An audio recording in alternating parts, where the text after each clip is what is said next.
This is the Believe in Texans podcast. He is former Houston Texans wide receiver, 6-year NFL veteran Cecil Shorts III.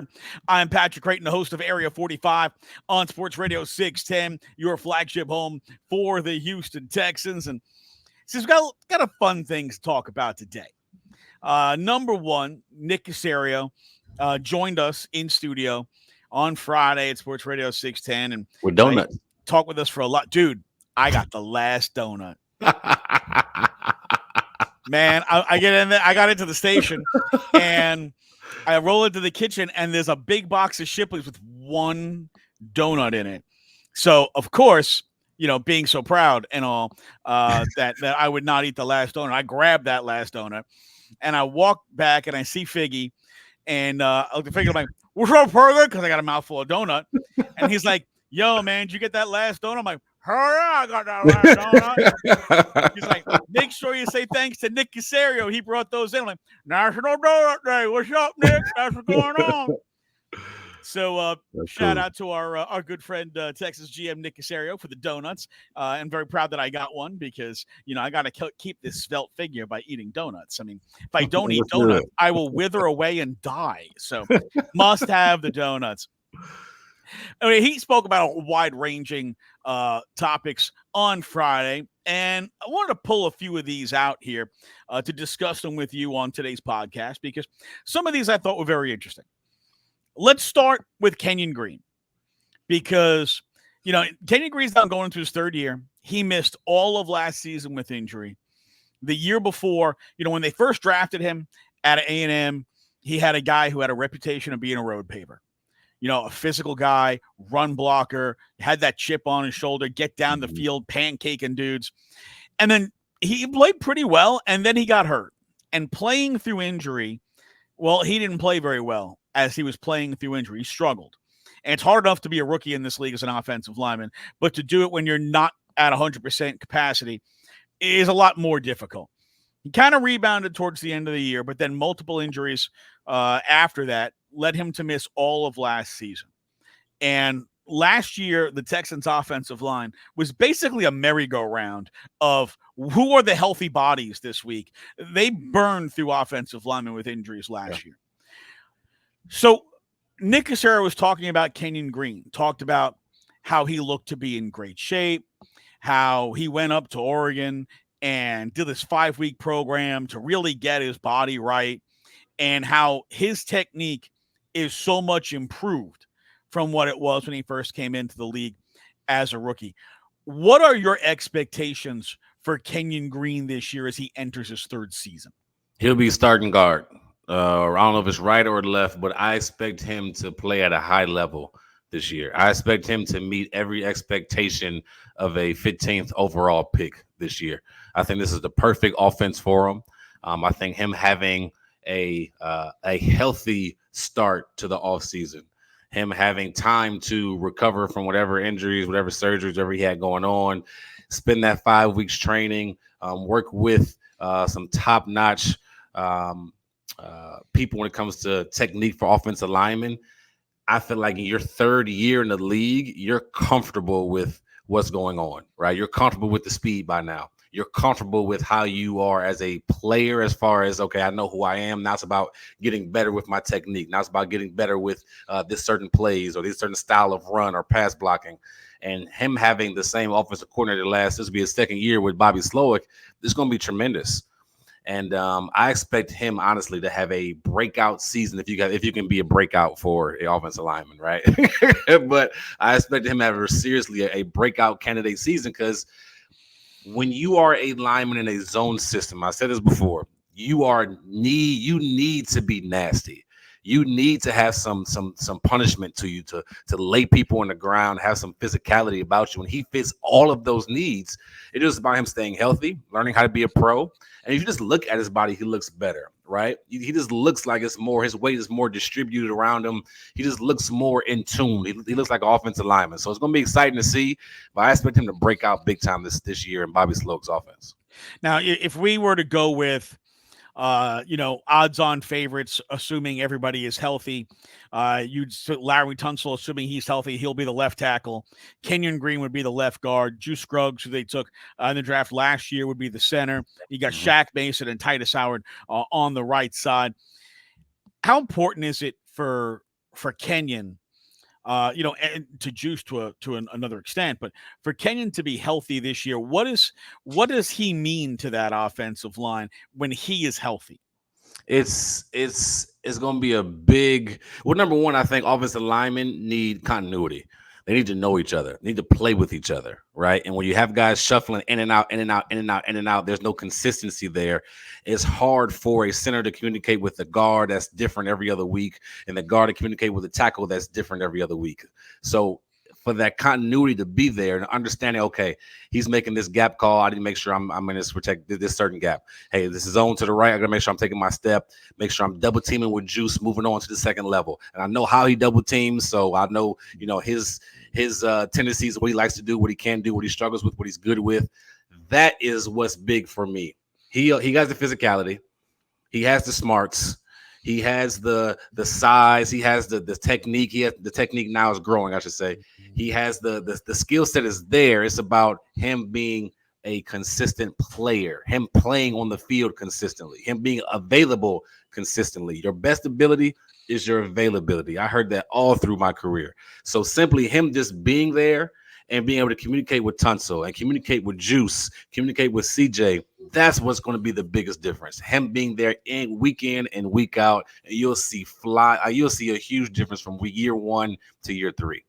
Now, Cecil, this is going to be essentially Kenyon's first year in this zone scheme with Bobby Slowick. And you got new running back room, right? You got Joe Mixon as your lead back. Dameon Pierce had a kind of an injury-plagued, inefficient year a year ago. You're hoping that, now that he's got a full year in the system and he's going to have an actual offseason because he's not rehabbing various injuries and whatnot, that he's going to be able to kind of look more like the guy you saw his rookie season. How much does Kenyon Green impact the run game? Just him and him being healthy and playing well. How much does that impact the Texans' ability to run the football? Oh, it's going to be huge. It's going to be huge. He is known for being physical. He was known for being a run blocker. And you don't draft a guy at 15 if you don't expect him to be an impact player right away, right? So I think he will be outstanding in his zone scheme. He's going to, because to me, it's a simple scheme as far as which direction you're going. Now it's about teamwork on who's in my particular area. I can be physical with him and drop him to the ground. So I think the scheme for him is simple. It is about getting the proper technique. That's not the simple part. The proper technique and how you communicate in that running game. Because when you got a guy like Joe Mixon who understands his own scheme and is a good running back, he can find the right holes, right? He'll make you right, but he has to know where you're going to go consistently. How are you going to block if we're going to the right? How are you going to block if it's outside zone to the left? How are you going to block if it's inside zone to the left, right? What is your path? Can you be consistent with that? If you're consistent with that, Joe and Damian can figure it out from there. But he's going to bring that physicality, that toughness, that dog. That's what I want to see, because that's what we saw at A&M. We saw that dog come out. We saw a little bit. You know how Trent Williams in San Francisco is just, they put him in motion. He just kills people. He has that sense of not arrogance, but that sense of, I'm about to kill somebody when I'm blocking them. You have no chance. And when you're up against me, that's how I feel with Kenyon Green. You watch him at A&M, and we need that back. If he gets that back in the run game here, it can be a special year for our runners. Growing up, and I understand that this puts us in the Wayback Machine, and for you, your Wayback Machine doesn't necessarily go as far back as my Wayback Machine, because you're still a young, good-looking guy, and I'm old. But it was always, hey, you got to run the ball before to set up the pass. You got to run the ball to set up the pass. But you look the way the NFL has changed, and how often teams are in 3 wide sets, how often teams are in more than 3 wide sets. The Texans have an elite quarterback who is tremendously accurate, has great velocity, can make every throw, and showed us last year he can make every throw, improvised or not. Are the Texans a team that are going to throw to set up the run? And how does that do you see that working as far as when you have a guy like CJ Stroud, you want the ball in his hands as often as possible, but you also need to run the football.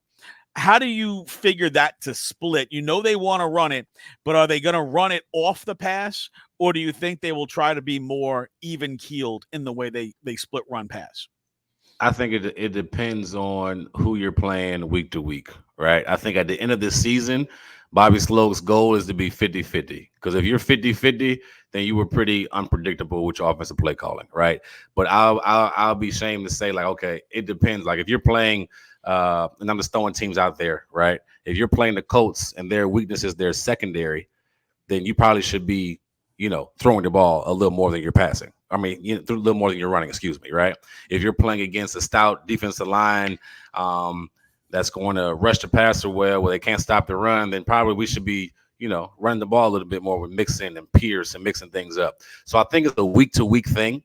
I do think at the end of the year, you want to be somewhere in that 55-45 range, either or. You never want to be too much. You never want to be 70-30 pass or 70-30 run, or you never want to get too far away from each other.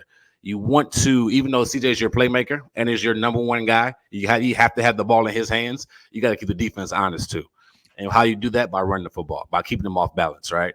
Whether that's running from 11 personnel, whether that's running from 21, whether that's passing out of 22 personnel, whether that's having four wides and you're spreading everybody out to run up the middle. Like you have to be able to find different ways to keep the defense off balance, right? So by the end of year, you need to be hovering around, I think, 55-45, but you got to have a solidified running game. And you should never, honestly, feel out of a game with CJ. But at the same time, if you want to put a game away, you should be able to run the football as well. I know Bobby would love to spend the entire fourth quarter doing nothing but calling running plays because they have a 4-score lead. I know that would be ideal. In the perfect world, right? Now, another player who is new to the team this year that Nick Caserio spoke about was Azeez Al-Shaair.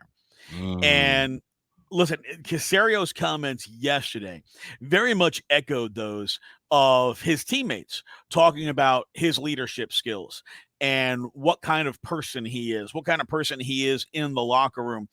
What does Azeez Al-Shaair bring to this defense from a player standpoint, from a leader standpoint?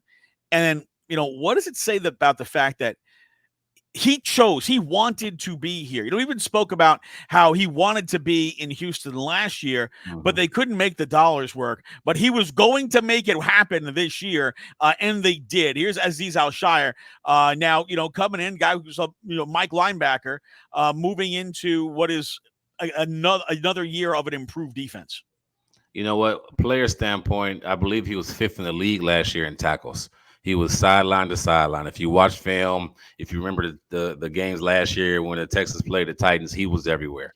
He was making plays, making tackles, doing good in coverage. He is just a playmaker. He's going to fly to the football, and I think that's what he does. He makes plays either in the backfield or in coverage, right? The leadership standpoint stands out most to me because you've already heard from Will Anderson Jr. how when the Azeez in mandatory OTAs is calling him out. That's a big deal. Because a lot of vets will chill out during mandatory OTAs. A lot of vets won't say too much in OTAs. A lot of vets will kind of like, all right, I'll turn it up, or I'll hold you accountable, or I'll be a leader, when that time comes during training camp. He's doing it right now in his first year with the team. And he's calling the number 2 overall pick out. That's not like a little thing. You're not calling the undrafted guy trying to make the team. You're calling the guy that's a solidified starter, defensive rookie of the year last year. He's holding tons of guys accountable already. He's talking trash with CJ. CJ was sitting there saying before practice, you'll see them talking, and they're picking each other's brain on, hey, on offense on this play, I seen you do this, or on defense on this play, I seen you do that. He's making the same way CJ makes everybody around him better on offense. It seems like Azeez is doing the same thing on defense. He's holding the standard to a high standard. This is what we expect. And when you have a guy coming in his first year doing this, and then for D'Amico to have him already in San Francisco as his position coach, and to put him as middle linebacker, D'Amico showing that he trusts him from a leadership standpoint, from a man standpoint, from a playmaker standpoint, right? And that it's other young guys in that room whether it's Christian Harris or whoever else, that they're going to feed off of him. That stuff like that's contagious. When a guy's leadership is like that, it's contagious. And to know a little bit about his backstory, him being homeless at one point, him going to a smaller Division I school and didn't even have in-home visits because he had no place for the college coach to go. And this for his success to be able to where it's at now, he's on a mission, man. He is on a mission. And you got to think about it too. In San Francisco, he's been to 3 NFC championships. He knows what it takes. He knows what it takes to win. He's been around Fred Warner. He's been around others that knows what it takes to win. So for him to be in the building and D'Amico to trust him and for the guys to be like, hey, he's already holding me accountable. Awareness was like, I loved it. At first, I'm like, wait a second. Who are you talking to? And I'm like, wait a second. He's showing, number one, he's going to be a leader regardless of who the person is. And the standard is here for this defense. And I'll be honest with you, for the Texans that have the elite success they want, the defense needs to show up constantly this year. There's no excuses on offense. There's no excuses, Pat. There should be no reason the offense is not dynamic. The defense is what's going to be the difference. And if Azeez can get these guys to play up to their potential, you got something. Now, Cecil, you talked about Christian Harris and how a guy like Azeez can impact Christian Harris. Now, look, when they go into, nickel coverages, which they're going to be in a lot because how many teams are running, multiple, 3-4 wide receiver sets. So you're going to have a lot of nickel packages. That means Azeez and Christian Harris, they're going to be the 2 linebackers on the field. So what kind of impact do you expect Azeez to have on Christian Harris? And for Harris, a guy who, second half of the season last year really turned up his game. Right? We saw a different level of Christian Harris. I think we knew it was in there, but we hadn't really seen it all yet. He'd had some injuries and whatnot, but the second half last year, you saw that dynamic, the playmaker, the ball hawk, the guy who was getting in the backfield, who was everywhere. What is having a guy like Azeez do for Christian Harris? It slows the game down even more for him, right? So when you have a guy like that, he's going to talk to you during the game. He's going to talk to you on the sidelines. He's going to talk to you at practice. He's going to take you aside, and in the film room, he's going to be breaking down stuff with you, right? D'Amico, at one point last year, I think it was the playoff game. It's like a video out there. It's a playoff game against the Cleveland Browns. And he had his little Microsoft Surface showing him, hey, when Joe Flacco looks to the right or whatever he was saying, I want you to jump this stick route, and then you'll be interception. It will be good to play, right? And then, long story short, Harris jumps the route, catches it, and scores a touchdown, right? But you'll have that on the field with Christian Harris. So now you're getting that from D'Amico, but you're also getting that from, you're getting that from Azeez. So Azeez will be the coach on the field. He will be the leader on the field.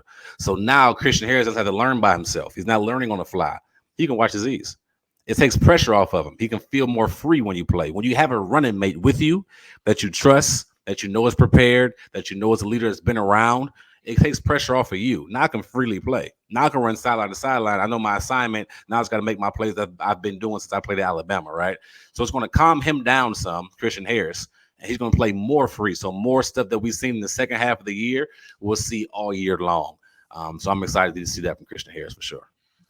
See, so another guy that you and I have talked about on this Believe in Texas podcast multiple times is Kamari Lassiter, second round pick.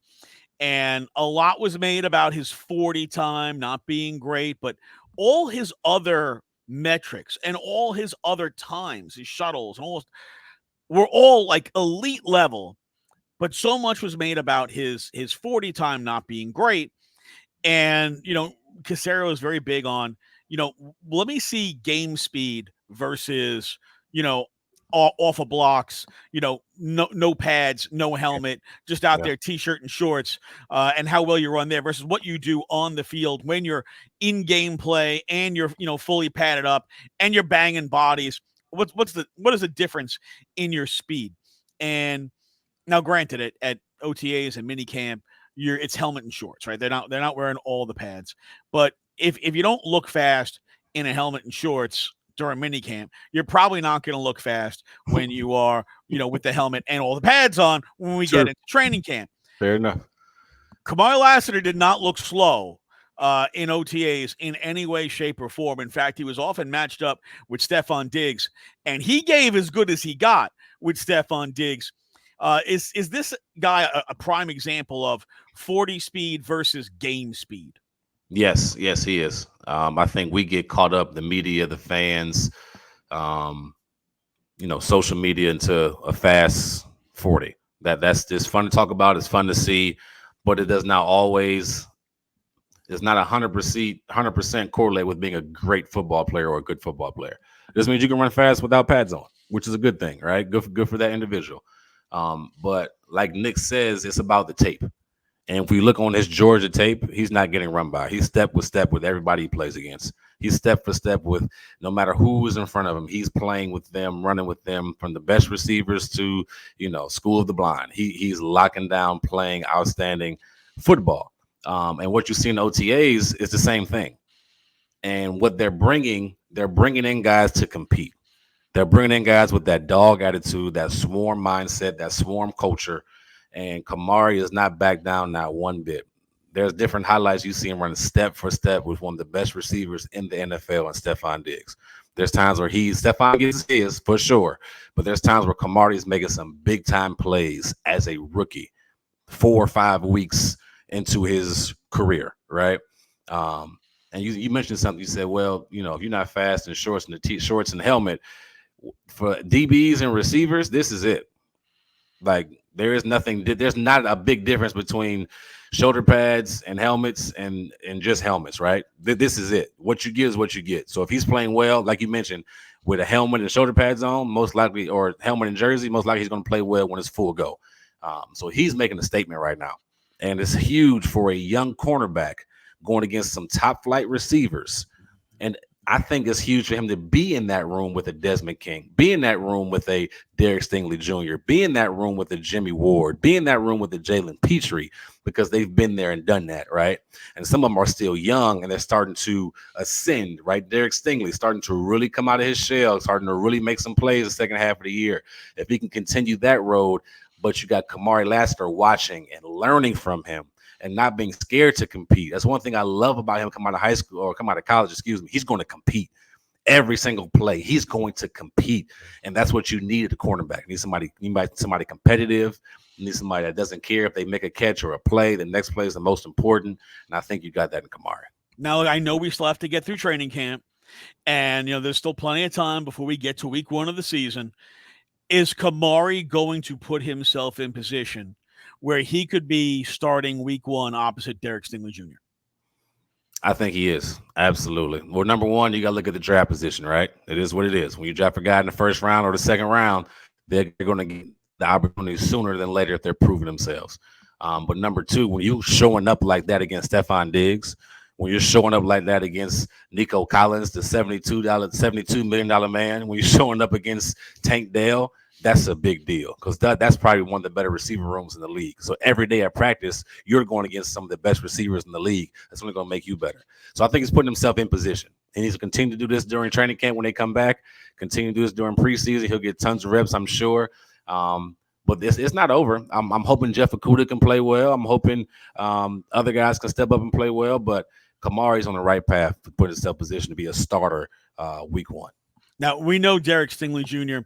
is going to be the other starter. And, when he played last year, he was among the absolute elite in the NFL last season. Feel like there's still more for him, right? To stay healthy, to further assert himself, that there's still more to him. They also have, as you mentioned, the reigning defensive player of the year in rookie defensive player of the year in Will Anderson Jr., right? He's the defensive rookie of the year. And you saw how much different, how better he got the second half of the year. Instead of hitting a rookie wall, his play was actually improving. He was demonstrating moves, week 14 and later, that he had been working on in practice, but never used it in games. Like, wait a second, where did that come from? Oh yeah, I've been working on that for weeks. He's a guy who hasn't even scratched the surface yet of what he can do. So bigger breakout potential for 2024, Derek Stingley Jr. or Will Anderson Jr.? Oh, this is a tough one, Pat. Bigger breakout candidate. I'm going to go Will Anderson Jr., and I'm going to tell you why. And I'm gonna say this first. It's not by accident the second half of the year, a lot of these guys started to come on the defensive side of the ball. That's darn good coaching. That's what that means. That's darn good coaching. The first half of the year, guys are young.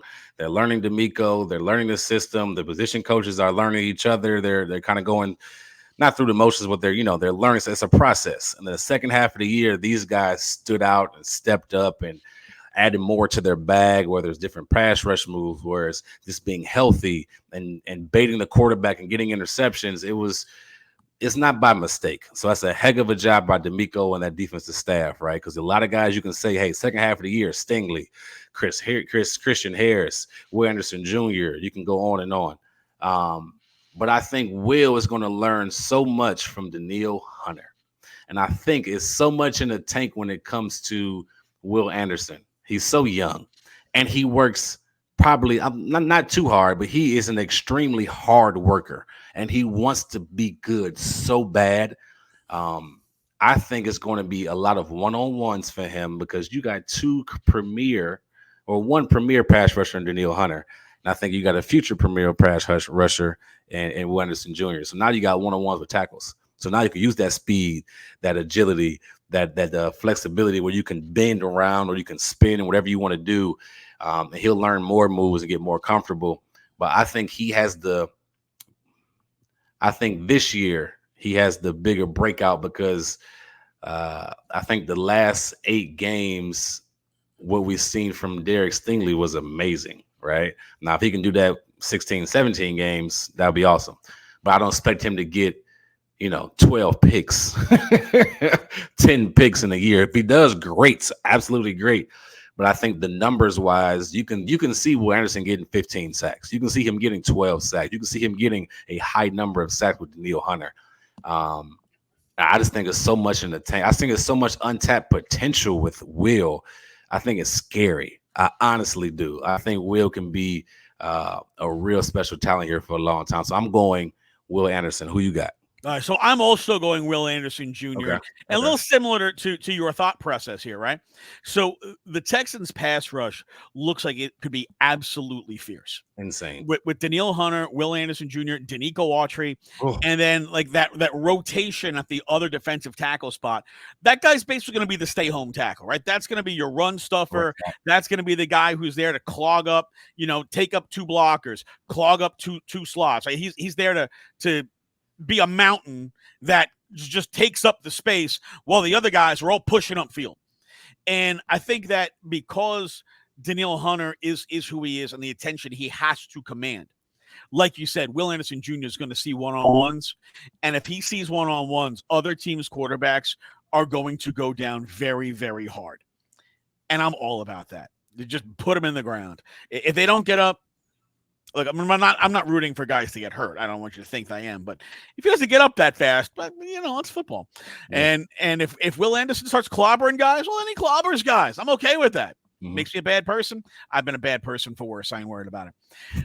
On the other side, I think in the secondary, Derek Stingley Jr. is so far and above the top player in that secondary. Yes. That if I'm an offensive coordinator, I am doing everything I can to not throw the ball at Derek Stingley because I don't have to, right? I can go after whether it's Kamari Lassiter or Jeff Okudah or CJ Henderson or one of the safeties, whether it's Jimmy Ward or Jalen Petrie.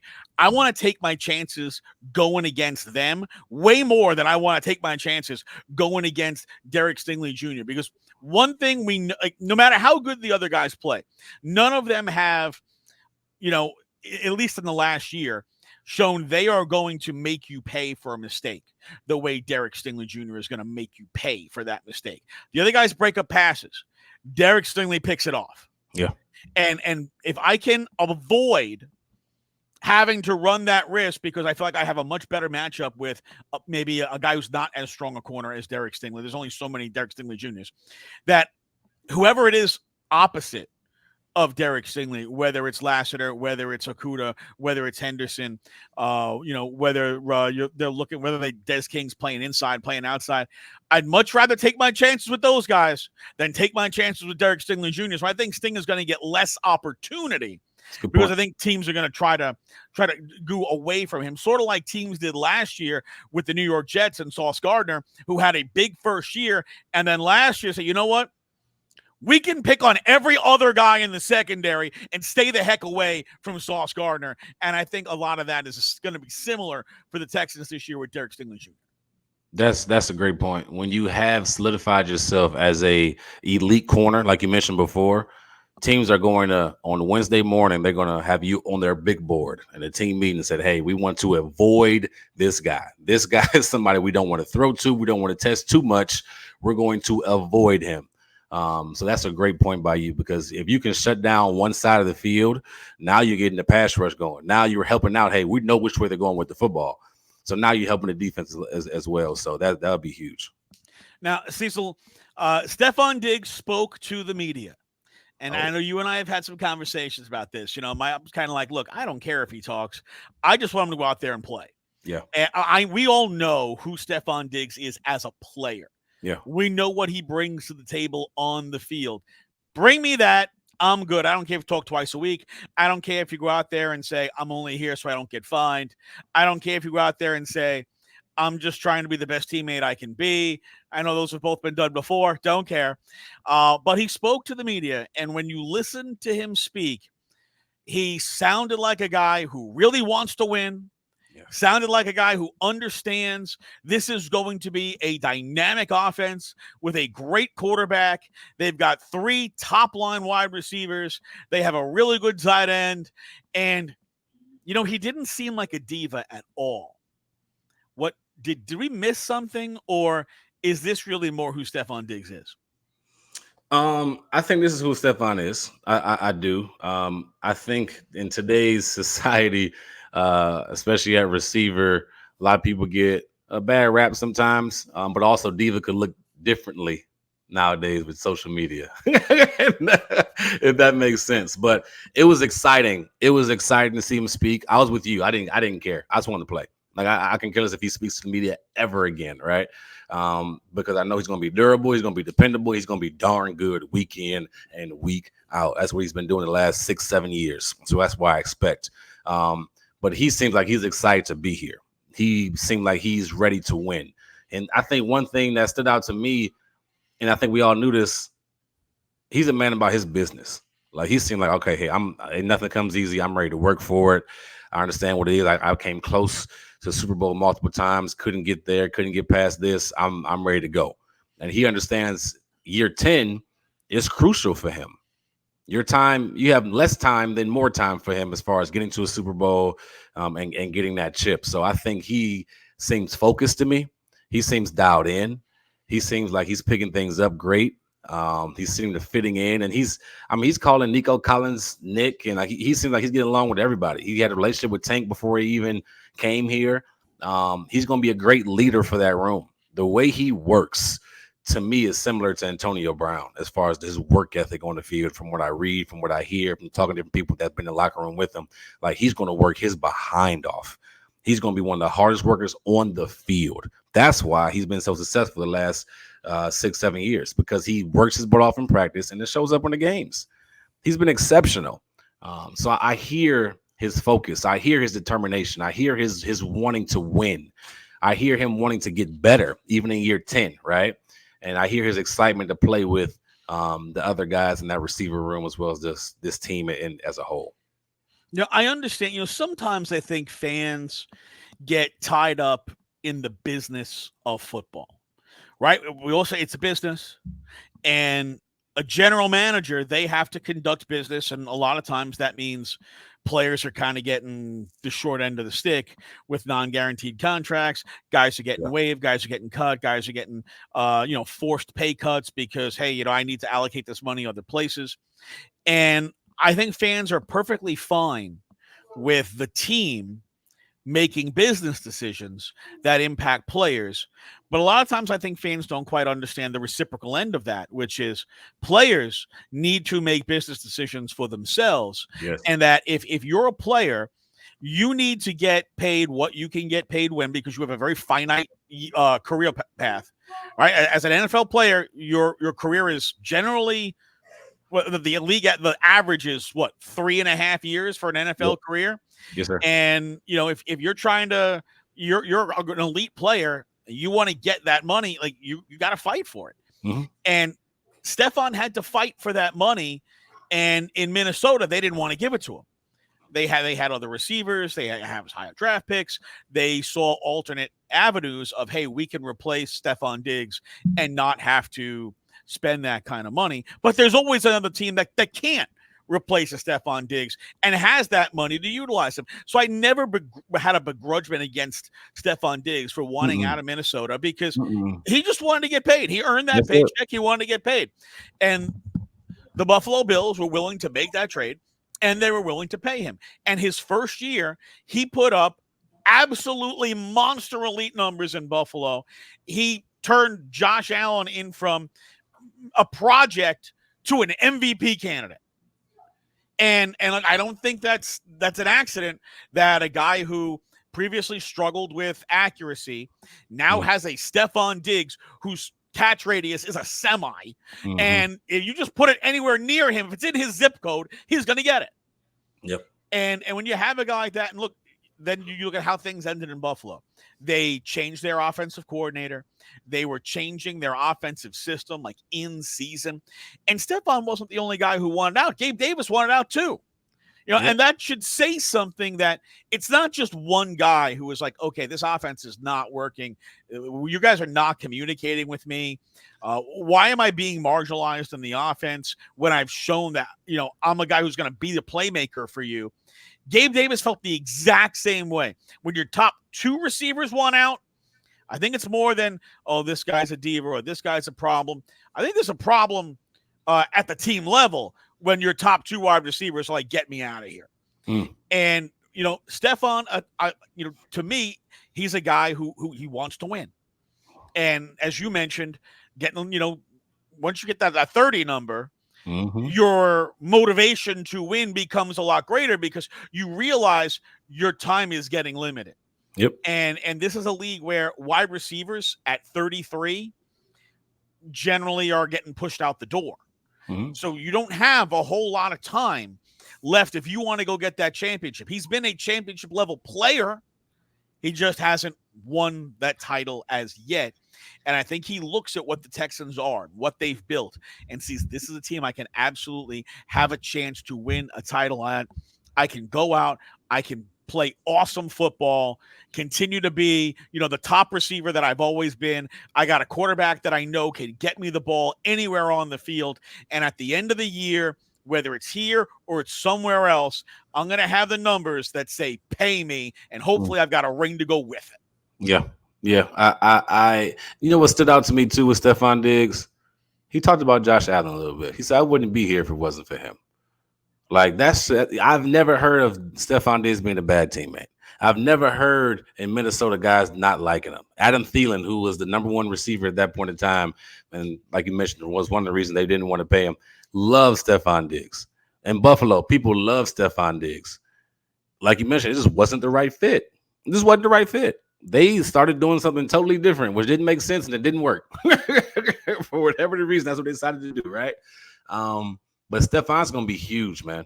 He's going to be huge for this locker room, for these younger receivers, whether it's just a rental for 1 year or if it's 2 more, 3 more years after this. He is going to be huge for this receiving room, for this offense. I can't wait to see him on the field. He's Cecil Shorts III, forward Texans wide receiver, 6-year NFL veteran. I'm Patrick Creighton, host of Area 45, Sports Radio 610, your flagship home for the Houston Texans. That's going to wrap up this edition of Believe in Texans podcast. And, of course, you can like and subscribe to this podcast anywhere that you get your podcast. We'll see you next week. Go Texans.